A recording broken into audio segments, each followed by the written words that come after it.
Hello students, how are you doing. तो आज हम करने वाले हैं एक नया टॉपिक इलेक्ट्रॉनिक कॉन्फ़िगरेशन। लेकिन इलेक्ट्रॉनिक कॉन्फ़िगरेशन करने से पहले मैं आपको आना चाहिए जो हमने पहले किया था। एक बार रिकैप ले लेते हैं और कुछ क्वेश्चन करते हैं जिससे कि आपको पता लग जाएगा कि कंसेप्ट क्लियर है या नहीं है। अगर कंसेप्ट क्लियर ना हो तो पहले लास्ट वाला लेक्चर देखें, फिर इस लेक्चर पे बढ़ें। तो रिकैप ले लेते हैं हमने क्या क्या स्टडी किया है अभी तक हमने स्टडी किए हैं quantum numbers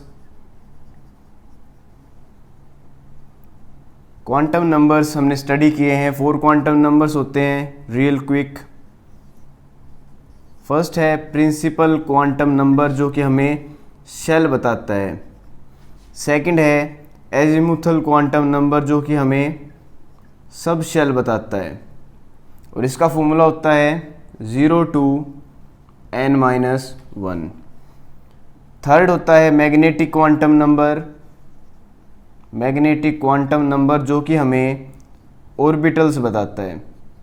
number of orbitals कितने होंगे एक सबशेल के अंदर, इसका फॉर्मूला होता है -L2 + L।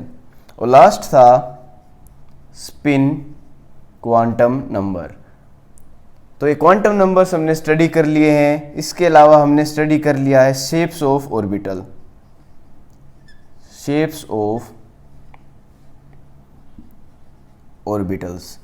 तो शेप्स ऑफ ऑर्बिटल में हमने 3 शेप्स पढ़ी हैं। एस की पढ़ी है, पी की स्टडी की है और डी की भी की है। एस की होती है स्फेरिकल शेप, पी की होती है डम्बल शेप और डी की होती है डम्बल शेप। तो आपको अगर इन सारी चीज़ों की नॉलेज है तो आप ये लेक्चर देखें, नहीं तो पहले अपना लास्ट वाला लेक्चर भी रिवाइज करके आएँ। तो कुछ क्वेश्चन करते हैं, 2 क्वेश्चन करते हैं जिससे कि पता लग जाएगा कि आपका कंसेप्ट क्लियर है या नहीं है। First question is find the number of subshell associated with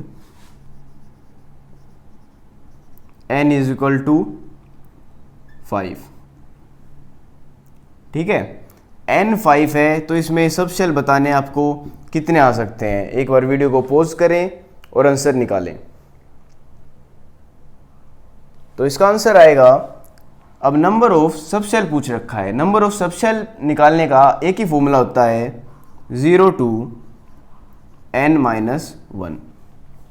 तो यहाँ पे n क्या दे रखा है, प्रिंसिपल क्वांटम नंबर क्या दे रखा है 5। तो 0 to 5 - 1, तो ये क्या आ गया 0 1 2 3 4, क्योंकि 5 - 1 4 होता है।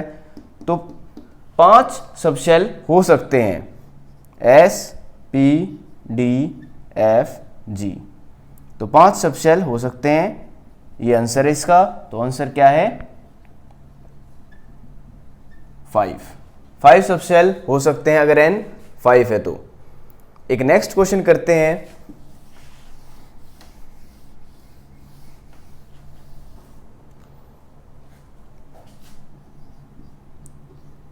ड्रॉ द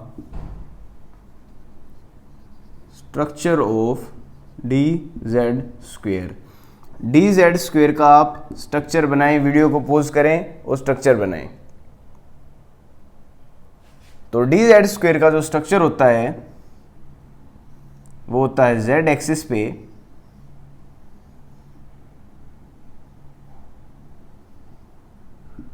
इसमें डॉट दिखाना है। डॉट क्या रिप्रेजेंट करते हैं, प्रोबेबिलिटी डेंसिटी, और ये रिंग बनानी है। ये z एक्सिस है और ये जो रिंग है ये है xy प्लेन में। ठीक है, और इसको हम क्या कहते हैं, डोनट शेप।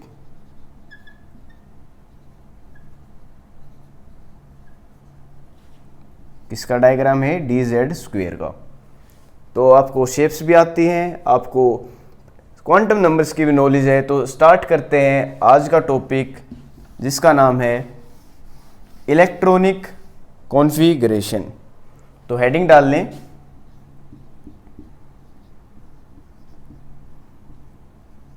इलेक्ट्रॉनिक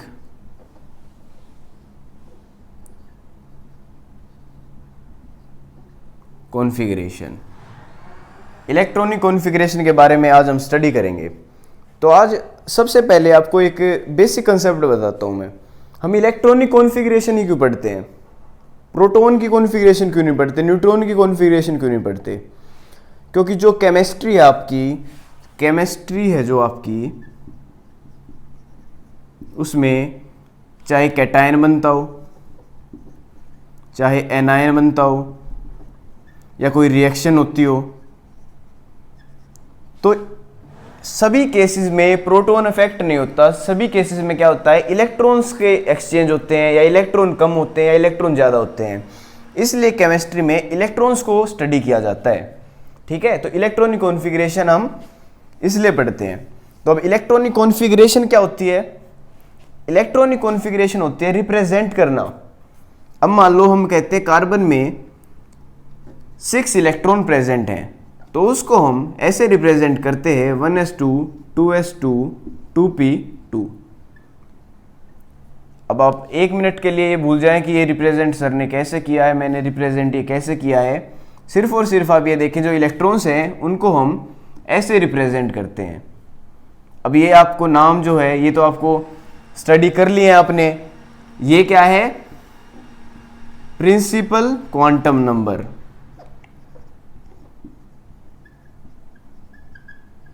इसको हम क्या कहते हैं? उनको प्रिंसिपल क्वांटम नंबर। अभी एस क्या है, ये पी क्या है? Azimuthal quantum number. तो ये क्वांटम नंबर्स ही हैं जिससे कि हम इलेक्ट्रॉन्स को रिप्रेजेंट करते हैं। मैंने स्टार्टिंग में आपको बताया था कि जो क्वांटम नंबर्स हैं वही बहुत इंपॉर्टेंट होते हैं इलेक्ट्रॉन्स की कॉन्फ़िगरेशन के लिए, एक इलेक्ट्रॉन के लिए। तो आज हम इलेक्ट्रॉनिक कॉन्फ़िगरेशन ही पढ़ने जा रहे हैं, तो क्वांटम नंबर्स ही हम स्टडी करने जा रहे हैं एक तरह से। तो आप देखें, जो इलेक्ट्रॉनिक कॉन्फ़िगरेशन है, अब बेसिक फॉर्मूला लिख लें। इलेक्ट्रॉनिक कॉन्फ़िगरेशन कोई भी होगी उसका क्या फॉर्मूला होगा? इलेक्ट्रॉनिक कॉन्फ़िगरेशन कैसे लिखी जाती है?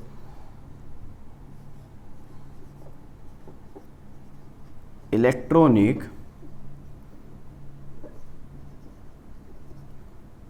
कॉन्फ़िगरेशन जो लिखी जाती है वो लिखी जाती है N, L और X। यहाँ पे N का मतलब है प्रिंसिपल क्वांटम नंबर। जो L है ये है एजीमुथल क्वांटम नंबर, और जो X है ये है नंबर ऑफ इलेक्ट्रॉन्स। अब फॉर एग्जाम्पल अगर मैं कहता हूं 2p2, 2p2 मैं कहता हूं, इसका मतलब सेकंड जो है शेल है, p जो है सब शेल है। अब जो p होता है, अब आपको पहले से ही पता होगा, जो p है उसमें हम बनाते हैं 3 ऑर्बिटल्स। जो p है उसमें 3 ऑर्बिटल्स आ सकते हैं, क्योंकि p की वैल्यू क्या होती है? 1, और ऑर्बिटल्स क्या होते हैं? -L2 + L। तो -1 0 और 1 3 ऑर्बिटल्स हो सकते हैं। तो pz py px 3 ऑर्बिटल्स हो सकते हैं। और मैंने बता रखा है कि एक ऑर्बिटल में 2 इलेक्ट्रॉन आ सकते हैं मैक्सिमम। अब यहाँ पे कितना लिख रखा है? 2, मतलब 2 इलेक्ट्रॉन्स हैं। आ कितने सकते हैं? मैक्सिमम 6। लेकिन आप जैसे जैसे स्टडी करेंगे कि मैक्सिमम फिल नहीं होते, मैक्सिमम फिल हो भी सकते हैं, कम भी फिल हो सकता है। वो डिपेंड करता है कि उसमें इलेक्ट्रॉन्स कितने हैं। तो आपको ये पता होना चाहिए कि इलेक्ट्रॉनिक कॉन्फ़िगरेशन का मतलब क्या है। अभी तक आपको ये फॉर्मूला पता होना चाहिए, ठीक है। अब स्टडी करते हैं कुछ रूल्स जिनके अकॉर्डिंग हमें इलेक्ट्रॉनिक कॉन्फ़िगरेशन लिखनी होती है। जो इलेक्ट्रॉनिक कॉन्फ़िगरेशन है वो हमें कुछ प्रिंसिपल्स के अकॉर्डिंग लिखनी होती है।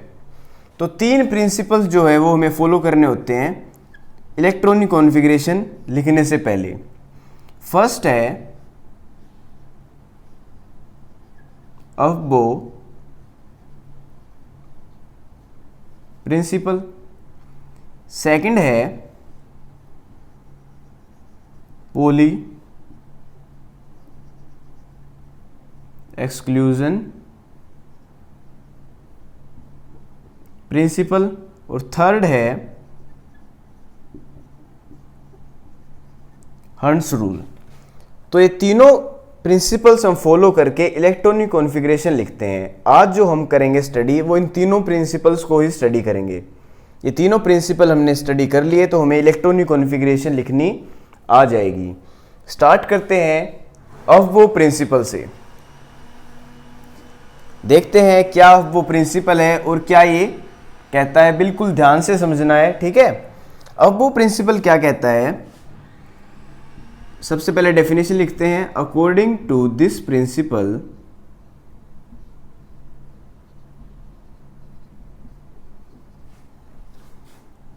ए subshell is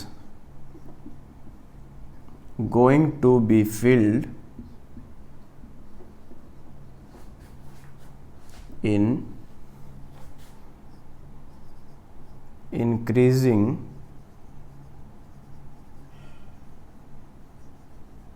order of energy। Aufbau principle कहता है कि जो सबशेल को हम फिल करेंगे, किससे फिल करेंगे, इलेक्ट्रॉन से फिल करेंगे। सबशेल को जब हम फिल करेंगे तो इंक्रीजिंग ऑर्डर ऑफ एनर्जी में हमें फिल करना है। अब देखो जैसे आप स्टेयर्स चढ़ते हो, पहले आप फर्स्ट स्टेयर पे फुट रखेंगे, फिर सेकंड पे, फिर थर्ड पे, फिर फोर्थ पे, 1 बाय 1 करते हैं ना। ऐसे ही पहले जो कम एनर्जी है उसमें इलेक्ट्रॉन डालते हैं, फिर जिसमें ज़्यादा एनर्जी है उसमें इलेक्ट्रॉन डालते हैं, फिर उससे ज़्यादा है उसमें डालते हैं। अब वो प्रिंसिपल यही कहता है कि हमें ऐसे ही इलेक्ट्रॉन्स को फिल करना पड़ेगा एनर्जी के अकॉर्डिंग। अब एनर्जी कैसे निकालें, मेन पॉइंट तो ये, अगर हमें एनर्जी निकालनी आ जाए तो हम फिल कर देंगे, कम वाले को पहले फिल कर देंगे, ज़्यादा वाले को बाद में फिल कर देंगे। तो एनर्जी निकालने का एक फॉर्मूला दे रखा है सिंपल, जिसका नाम है बोहर बरी रूल। बोहर बरी रूल है, बहुत ही सिंपल रूल है, N+L, that is it. N+L value देखेंगे, जिसकी ज़्यादा आएगी उसकी ज़्यादा एनर्जी है, जिसकी कम आएगी उसकी कम एनर्जी है। यहाँ पे N क्या है, प्रिंसिपल क्वांटम नंबर, और L क्या है, एजीमुथल क्वांटम नंबर। ठीक है, तो N+L से हम एनर्जी निकाल सकते हैं। For example 1s, 2s, 2p, 3d, ये 4 हमें सबशेल दे दिए हैं। अब एनर्जी निकालो किसकी ज़्यादा है किसकी कम है।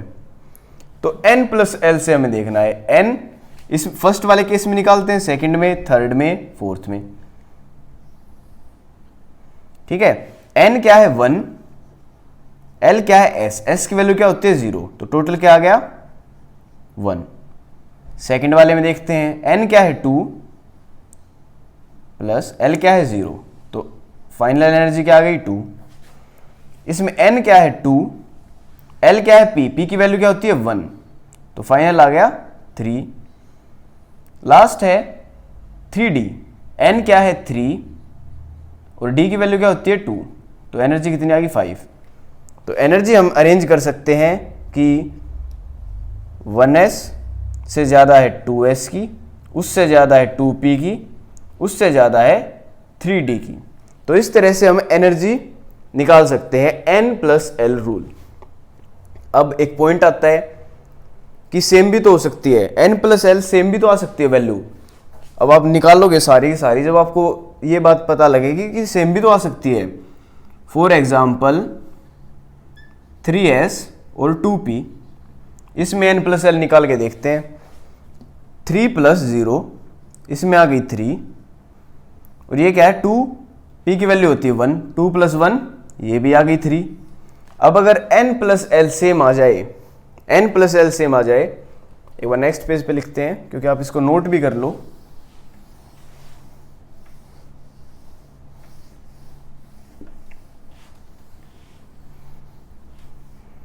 अगर n प्लस एल सेम आ जाए, इफ, नोट करके लिख लो इसको, n plus L value comes out to be same,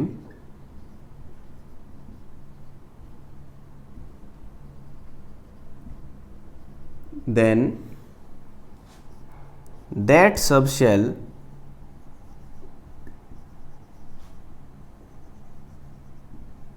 which have more principal quantum number will have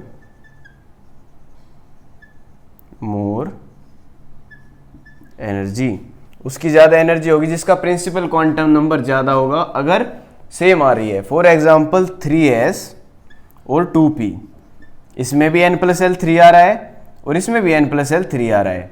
अगर सेम आ जाए तो हम क्या देखेंगे कि प्रिंसिपल क्वांटम नंबर किसका ज़्यादा है। इस केस में प्रिंसिपल क्वांटम नंबर है 2, इस केस में प्रिंसिपल क्वांटम नंबर है 3, तो किसकी एनर्जी ज़्यादा होगी, 3s की 2p से। ये बात आप ध्यान रखें। अब एक और लास्ट पॉइंट अफबो प्रिंसिपल का एक और लास्ट पॉइंट है, ये भी नोट करके लिखें।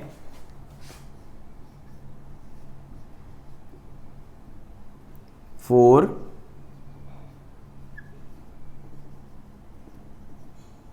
हाइड्रोजन एटम, अंडरलाइन कर लें, सिर्फ और सिर्फ हाइड्रोजन एटम के लिए बात हो रही है ये। energies are calculated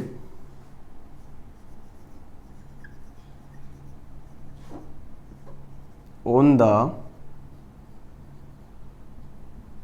basis of n only, सिर्फ और सिर्फ n देखेंगे हाइड्रोजन एटम के केस में। For example 2s 2p 3s 3p 3d। अब 2s की एनर्जी ज़्यादा होती है 2p की, अब n प्लस एल रूल लगाएं तो इसकी ज़्यादा होनी चाहिए, लेकिन हाइड्रोजन के केस में सिर्फ और सिर्फ n देखेंगे तो इनकी एनर्जी सेम आएगी। एनर्जी जो है 2s की 2p की इक्वल होती है हाइड्रोजन एटम के केस में। वैसे ही 3s equal to 3p equal to 3d किस केस में, ओनली इन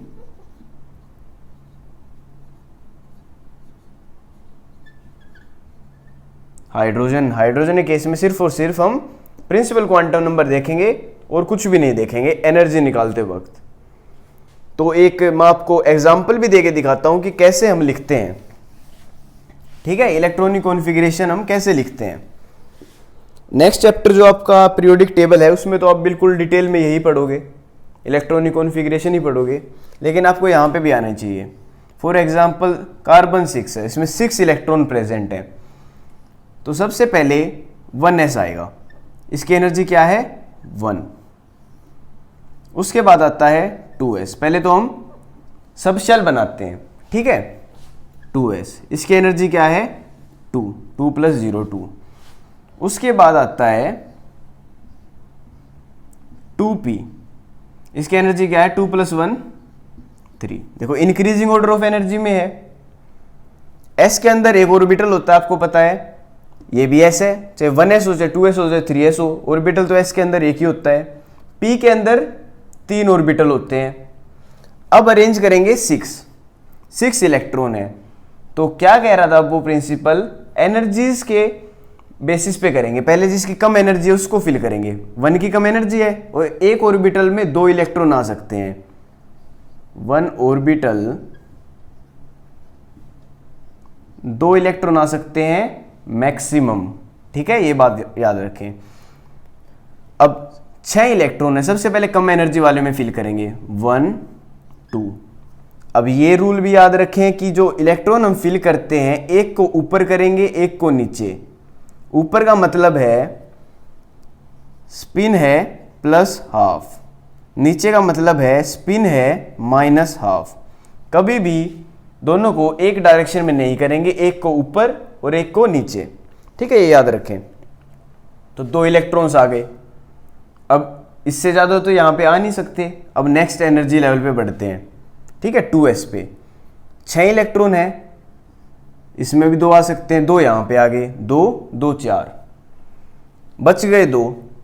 अब ये उससे अगली एनर्जी लेवल पे बढ़ेंगे क्योंकि यहाँ पे और तो आ नहीं सकते, तो 5 और 6, ठीक है। ये आपको नेक्स्ट रूल में पता लगेगा कि अगर एक से ज़्यादा ऑर्बिटल हो तो कैसे फिल करते हैं। आप सिर्फ यह ध्यान रखें कि मैंने क्या बनाया है, पहले कम वाली एनर्जी में फिल किया, फिर ज़्यादा वाली एनर्जी में फिल किया। अब 2p के जो तीनों ऑर्बिटल है ना उसमें सेम एनर्जी होती है, एक ऑर्बिटल के, एक सबशेल के सारे ऑर्बिटल्स में सेम एनर्जी होती है। तो इसको हम ऐसे फिल करते हैं। तो ये हो गई कार्बन की इलेक्ट्रॉनिक कॉन्फ़िगरेशन, ठीक है। तो एक बार इसको ध्यान से देखें कि कैसे बनाते हैं। अब एक क्वेश्चन दे रहा हूं आपको, नाइट्रोजन की बनाओ, नाइट्रोजन का 7 होता है, नाइट्रोजन की इलेक्ट्रॉनिक कॉन्फ़िगरेशन बनाओ। ये सेम बनेंगे 1s 2s 2p, सिर्फ और सिर्फ इलेक्ट्रॉन आपको 7 फिल करने हैं, यहाँ पे 6 इलेक्ट्रॉन्स हैं, ठीक है। अब नाइट्रोजन की बनाओ, तो देखते हैं नाइट्रोजन की कैसे बनेगी। 7 इलेक्ट्रॉन है, सबसे पहले 1s 2s 2p ऑर्बिटल्स बनाएंगे, ठीक है। सबसे पहले 2 7 हैं, सबसे पहले कम वाली एनर्जी में फिल करेंगे 1 2, फिर उससे ज़्यादा वाली में बढ़ेंगे 3 4, फिर उससे ज़्यादा वाली में बढ़ेंगे 5 6 7, ठीक है। अब ये 5 6 7 मैंने ऐसे क्यों बनाए हैं, ये आप नेक्स्ट अभी पढ़ोगे, ठीक है, नेक्स्ट प्रिंसिपल्स में। तो यहाँ तक आपको आ जाना चाहिए। अब वो प्रिंसिपल कहता है कि इंक्रीजिंग ऑर्डर ऑफ एनर्जी में हम फिल करेंगे। तो अब बढ़ते हैं नेक्स्ट प्रिंसिपल पे, जिसका नाम है Pauli exclusion principle. Second principle है Pauli exclusion principle. Pauli exclusion principle क्या कहता है, सबसे पहले डेफिनेशन देखते हैं, उसके बाद समझेंगे कि क्या कहता है। According to this principal,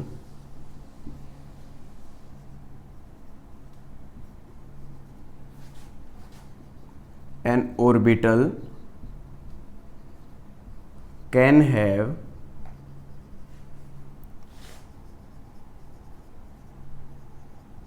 maximum 2 electrons. ये कहता है कि एक ऑर्बिटल में 2 इलेक्ट्रॉन आ सकते हैं मैक्सिमम, जो कि मैंने आपको बता रखा है, ठीक है, विद अपोजिट स्पिन। ये पॉली एक्सक्लूजन प्रिंसिपल कहता है कि एक ऑर्बिटल के अंदर मैक्सिमम 2 इलेक्ट्रॉन आ सकते हैं जिनकी स्पिन भी हमें अपोजिट लेनी होगी। जैसे मैंने पिछली बार बताया था कि एक की ऊपर आएगी तो एक की नीचे आएगी, ठीक है, दोनों की सेम स्पिन नहीं ले सकते, बिल्कुल भी नहीं, ये करेक्ट होता है, ठीक है, ऐसे फिल करना होता है, ठीक है। इसका मतलब क्या है, इसका एक और मतलब बनता है,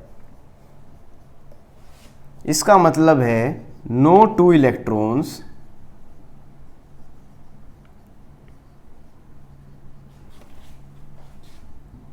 in a atom can have same set of 4 quantum number. देखो कमाल की बात कह दी इसने कि 2 इलेक्ट्रॉन्स की कभी भी चारों क्वांटम नंबर सेम होंगे नहीं, इसलिए तो हम क्वांटम नंबर्स पढ़ रहे हैं। मैंने कहा था ना कि बिल्कुल पोस्टल एड्रेस है। अब देखते हैं कैसे है। अब कार्बन 6 का एग्जांपल लेते हैं।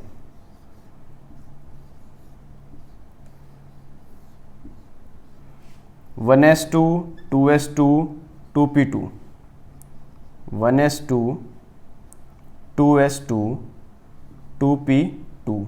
1s2 का मतलब 1s है और इसके अंदर 2 इलेक्ट्रॉन है, इसका मतलब 2s है और इसके अंदर 2 इलेक्ट्रॉन है, 2p है और इसके अंदर 2 इलेक्ट्रॉन है। अब देखो इस इलेक्ट्रॉन की चारों क्वांटम नंबर देखते हैं। अब प्रिंसिपल क्वांटम नंबर क्या है इस केस में? 1s, तो प्रिंसिपल नंबर क्या है? 1। ये होता है फर्स्ट क्वांटम नंबर। सेकंड होता है एजीमुथल क्वांटम नंबर, ये क्या होता है? L की वैल्यू के इक्वल 1s, s की वैल्यू क्या होती है? 0, तो ये अगर 0। थर्ड होता है magnetic quantum number. Magnetic quantum number क्या होता है? ऑर्बिटल्स कितने प्रेजेंट हैं। ऑर्बिटल्स कितने होते हैं? -l 2+l, यहाँ पे 0 तो 0।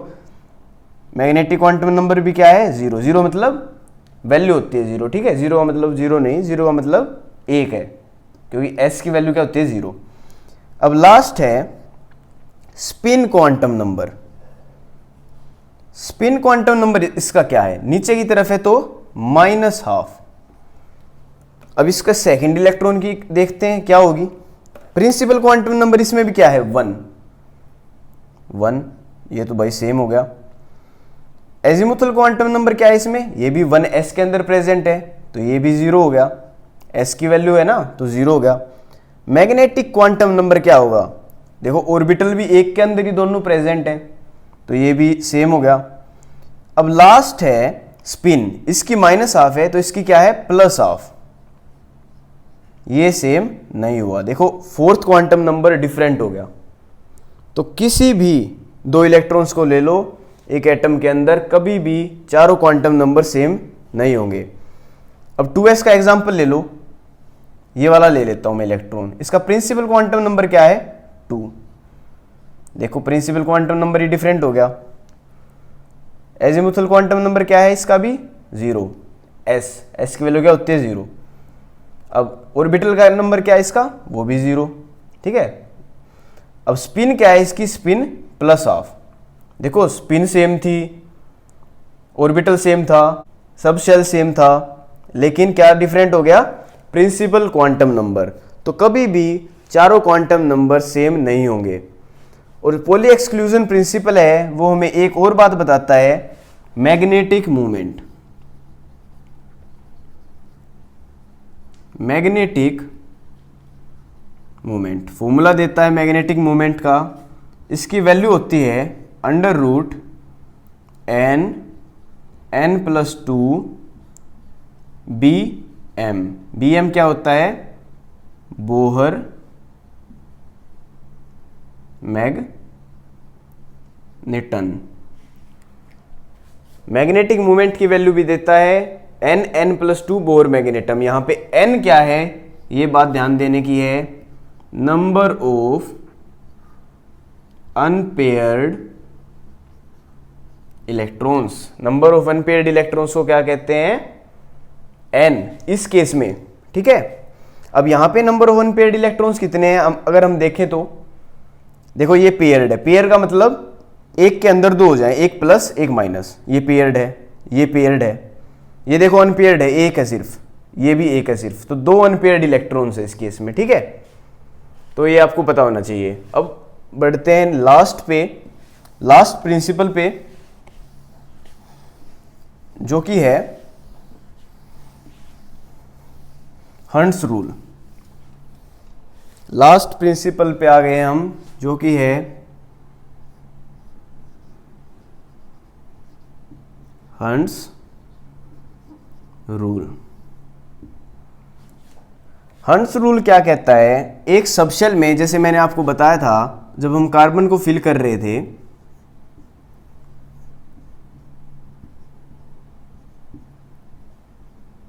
जब हम कार्बन की इलेक्ट्रॉनिक कॉन्फ़िगरेशन लिख रहे थे, ये 1s है, ये 2s है, ये 2p है। देखो मैंने ऐसे लिखा था इस वाले सब शेल में 1 1, मैंने ऐसे नहीं बनाया, ये गलत हो जाता। मैंने ऐसे नहीं बनाया, एक ऊपर एक नीचे, ये भी गलत हो जाता, ठीक है। अब ये वाला करेक्ट क्यों है? क्योंकि हंट्स रूल क्या कहता है हमें वो देखना होगा, ठीक है। अब हंट्स रूल को पढ़ते हैं, हमें पता लग जाएगा कि ये ठीक क्यों है और ये गलत क्यों है। According to this rule,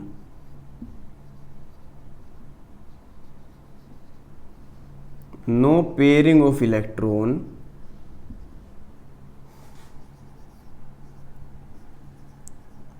took place in degenerate orbitals until each orbital is singly filled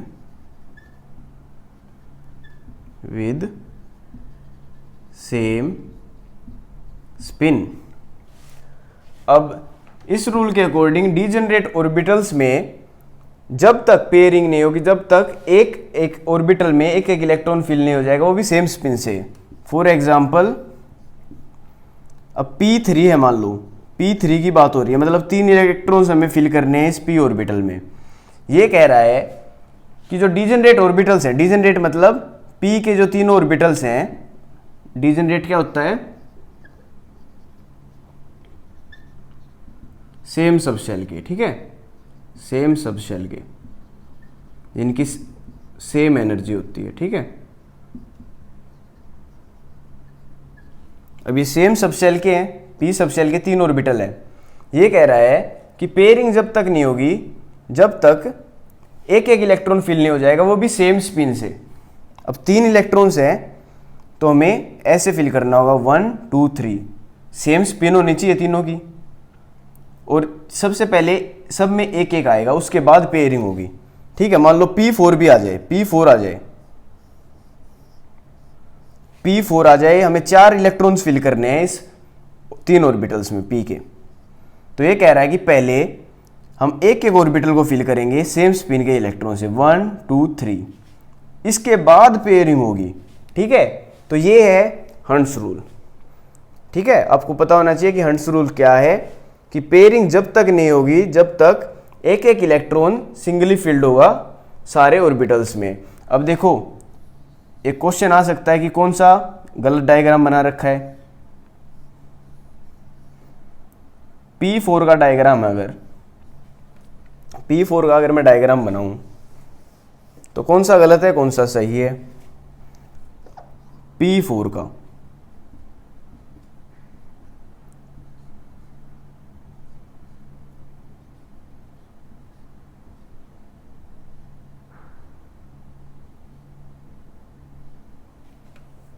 अब कौन सा सही है, कौन सा गलत है? अब देखो, हंट्स रूल कौन सा फॉलो कर रहा है वो ठीक है, जो नहीं फॉलो कर रहा है वो गलत है। सबसे पहले इसने कह रखा कि अगर सबसे पहले तीनों फिल होने चाहिए एक एक से, उसके बाद पेयरिंग होगी, इसमें पहले ही पेयरिंग होगी, तो ये गलत है। इसमें पहले तीनों इलेक्ट्रॉन्स फिल हुए, उसके बाद पेयरिंग हुई, तो ये ठीक है। इसमें पेयरिंग तो देखो कर रखी है, इसमें और इसमें डिफरेंस पता है क्या है? इसमें अलग स्पिन है। इसने क्या लिख रखा है कि एक एक फिल करना है, लेकिन सेम स्पिन से फिल करना है पहले, ठीक है। तो ये भी गलत है, पहले सेम स्पिन से फिल करना है, उसके बाद अपोजिट स्पिन से पेयरिंग होगी। तो ये हमने कुछ रूल्स स्टडी किए हैं, ये तीनों रूल्स आपको आने चाहिए, इनको आप लिख के प्रैक्टिस करें विद एग्जांपल्स। तो मिलते हैं नेक्स्ट लेक्चर में।